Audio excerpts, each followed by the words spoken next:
दीनानाथ रुग्णालयाच्या बेफिकिरीवर संताप. शिंदेंच्या शिवसैनिकांनी अधिकाऱ्यांवर फेकली चिल्लर. पतितपावन संघटनेने रुग्णालयाच्या नावाला फासलं काळं. ट्रस्टींवर हत्येचा गुन्हा दाखल करण्याची मागणी.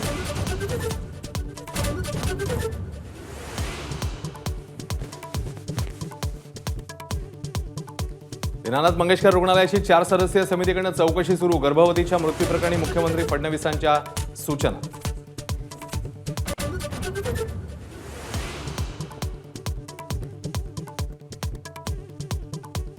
मृत तनिषा भिसे गर्भधारणा धोकादायक होती. दीनानाथ मंगेशकर रुग्णालयाचा अहवाल खोटा असल्याचा आमदार गोरखेंसह कुटुंबियांचा दावा.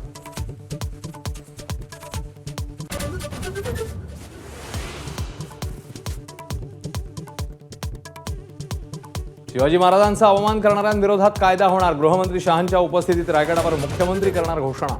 खासदार उदयनराजे यांची माहिती. वक्फ दुरुस्ती विधेयकावर संसदेची मोहर. लोकसभेनंतर राज्यसभेतही मंजुरी. 12 तासांच्या चर्चेनंतर समर्थनात 128 तर विरोधात 95 मतं. राष्ट्रपतींच्या स्वाक्षरीनंतर कायद्यात रूपांतर.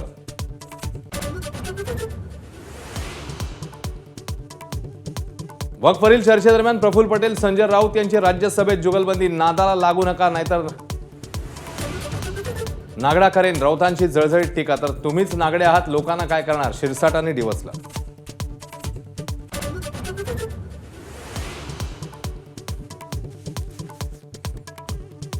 मुख्यमंत्री फडणवीस आणि संजय राऊत यांच्यामध्ये लेवलवरून जुंपली. राऊत माझ्या लेवलचे नाहीत, फडणवीसांचा खोचक टोला. तर अदानी अंबानी ही फडणवीसांची लेवल, राऊतांनी डिवचलं. गृहराज्यमंत्री योगेश कदम यांनी घेतली देशमुख कुटुंबाची मसाजोग येथे भेट. हत्या प्रकरणाच्या तपासावर चर्चा. ज्यांच्यावर शंका आहे त्या अधिकाऱ्यांना माफ करणार नाही, कदम यांचं आश्वासन. राज ठाकरेंनी राजकीय स्टंटबाजीसाठी बँकांचा वापर करू नये, अन्यथा रस्त्यावर उतरू. देवीदास तुळजापूरकरांचा इशारा.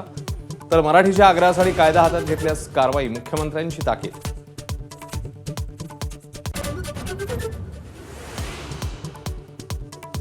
महाराष्ट्र नवनिर्माण सेनेला कर्नाटक रक्षण वेदिकेचा पाठिंबा. भारतात प्रत्येक स्थानिक भाषेला प्राधान्य मिळायला हवं असं म्हणत जाहीर कौतुक.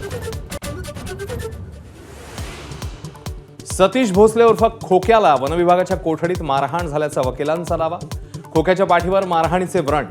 वकील अधिकाऱ्यांविरोधात पोलिसात तक्रार करणार. नांदेडच्या आलेगाव शिवारात ट्रॅक्टर विहिरीत कोसळून भीषण अपघात. 7 महिला मजुरांचा मृत्यू. मृतांच्या नातेवाईकांना राज्य सरकारकडून 5 लाखांची मदत, तर केंद्राकडूनही 2 लाखांची मदत जाहीर. प्राध्यापक आनंद तेलतुंबडेंना परदेशात जाऊ देण्यास सेनेचा विरोध. देशविरोधी कारवायात तेलतुंबडेंचा सहभाग. परदेशात गेल्यास तेलतुंबडे परत येण्याची शक्यता कमी, एनआयएचा दावा. मुंबईकरांना लवकरच मेट्रो 3चं गिफ्ट मिळणार. 10 ते 15 एप्रिल दरम्यान मेट्रो 3च्या दुसऱ्या टप्प्याचं लोकार्पण होण्याची शक्यता. दुसऱ्या टप्प्यात बीकेसी ते वरळी नाकापर्यंत धावणार मेट्रो.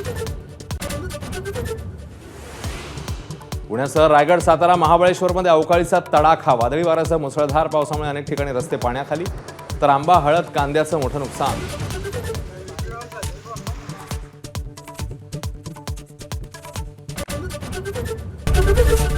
एबीपी माझा, उघडा डोळे बघा नीट.